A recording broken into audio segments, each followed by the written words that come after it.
18 years I've hated Wilford.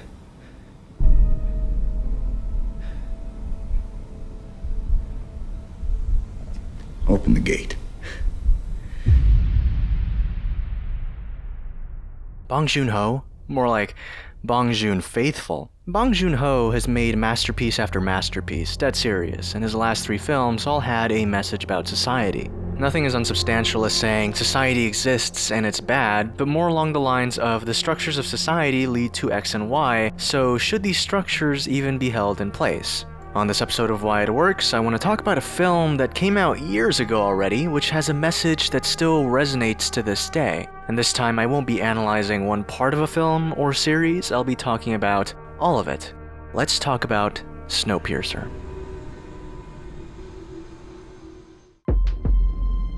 Bong's direction is absolutely surreal. There are a lot of wide shots in this film to fully explore the train, engulfing us in this world, but with these wides we also get the first-person point of view. This technique drops you right into the middle of the action. Having a camera that gives the point of view of the character is almost like reading a third-person narrative book, and then out of nowhere, the story becomes first-person. It's pretty neat to see in films. There's also 2 different styles of filming in this film, clean long takes and tense, shaky takes.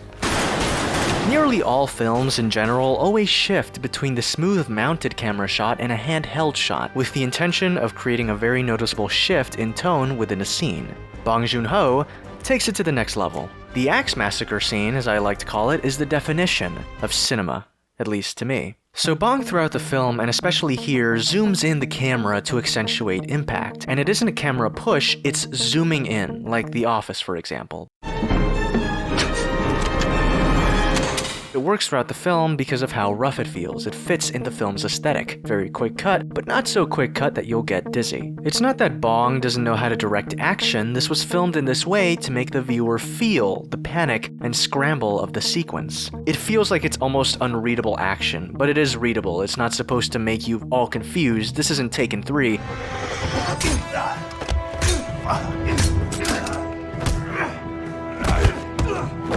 We are part of something bigger than ourselves. We are a multitude of people fighting to get to the front of the train. But then we focus on our protagonist, and we see this beautiful exposition of violence. And first off, let me just say that this shot emphasizes the silhouette. Shots like this almost always look sexy. That's not to say this movie would be most impactful in black and white though. It would actually lose some impact as we begin the film in the somewhat desaturated, muddy, gray world that is the tail end of the train, and then as the film progresses we get to the front end, and a lot more color appears. It's like, yeah, rich people can afford color. But anyways, in this sequence, by displaying what actually happens in a way you can understand, by slowing down the footage and showing Chris Evans' character, Curtis, killing all these axe-wielding goons, 2 points get drilled in our heads. 1, removing ourselves from the characters now, because obviously slow motion is just unfeasible in the real world. We get to see what is actually happening in this massacre. And 2, slowing down the footage and showing off how competent Curtis is reinforces the idea that he as a character is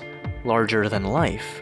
Throughout the film, Curtis is told that he's supposed to be the leader. He's the one to lead the people of the tail section, as his idol Gilliam is past his prime.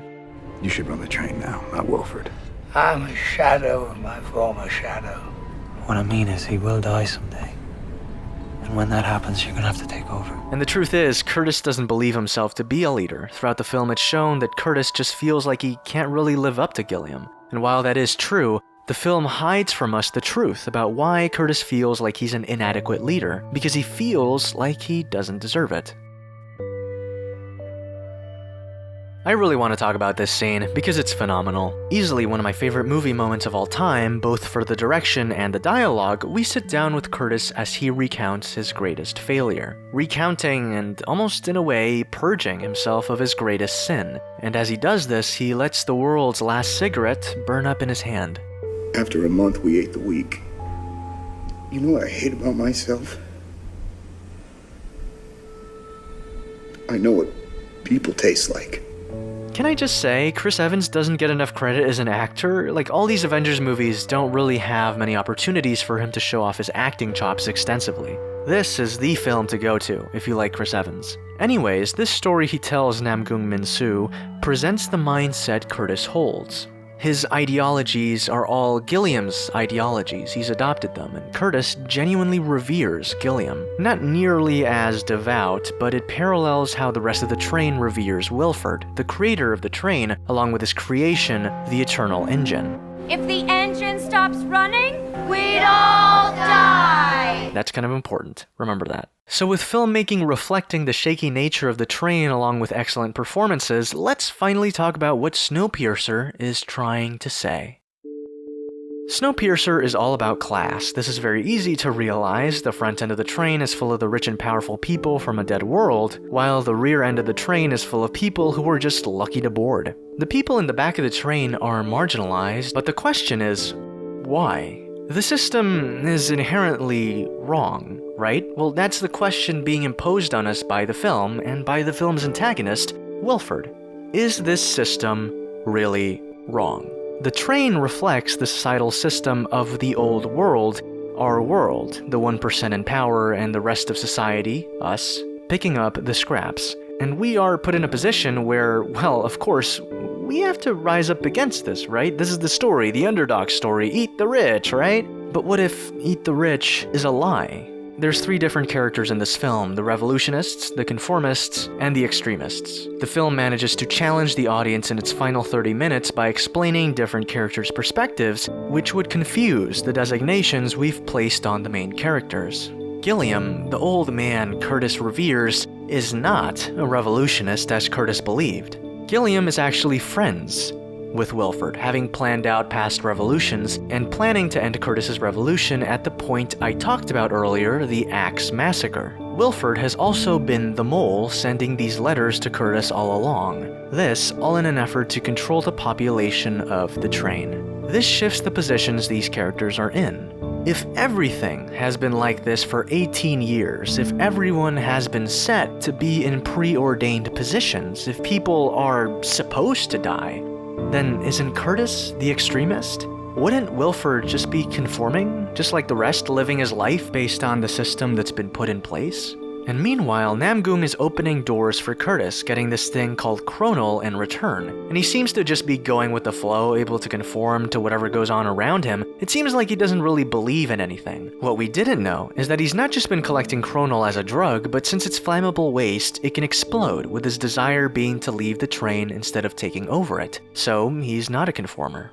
This dilemma is what Curtis is faced with at the end of the film, with Wilford attempting to indoctrinate Curtis into becoming the new Wilford, pretty much the new leader of the train. As everyone keeps saying, if the engine stops running, we'd all die! In the sequence where the teacher is teaching the children about Wilford and the train, being raised a Catholic Christian, the way Wilford and the Eternal Engine are described resembles that of describing a higher being. What happens if the engine stops? We all freeze and die. But will it stop or will it stop? No, no! So, if the Eternal Engine keeps on going, that means it provides life, and by protecting and leading the train, wouldn't that essentially make Curtis God? And Curtis at the end of the film is faced with a dilemma with a scope that is impossible to comprehend. The train is the world, we the humanity. Lead all of humanity. Without you, Curtis, humanity will cease to exist. When Curtis is placed inside the Eternal Engine, it's pretty much a white void that engulfs him, and the shot is also framed in a way to show the distance between the leader of the train and the rest, like a god in heaven looking down at the mess of humanity. And the color difference here, like stated before, is incredibly important. But finally, Curtis wakes up and he realizes that he's not meant to play God. This is just a friggin' train. He sees how this isn't some divine way of living that's preordained, that's set in stone. When he sees a child in a small hole replacing the cogs that run the system he's living in, he realizes that no, this isn't right. This is just a man-made, broken system. Curtis becomes the hero that he believed Gilliam to be by sacrificing his arm, and as Namgung proceeds to blow up the train, we are faced with yet another point I believe the movie tries to make. As the Chronal blows up the train and everything falls apart, the society created by the train is destroyed. And with the death of this failed system, humanity is essentially reborn. And how I read this ending is that if the entire system is broken, if the entire system is corrupt, then why participate?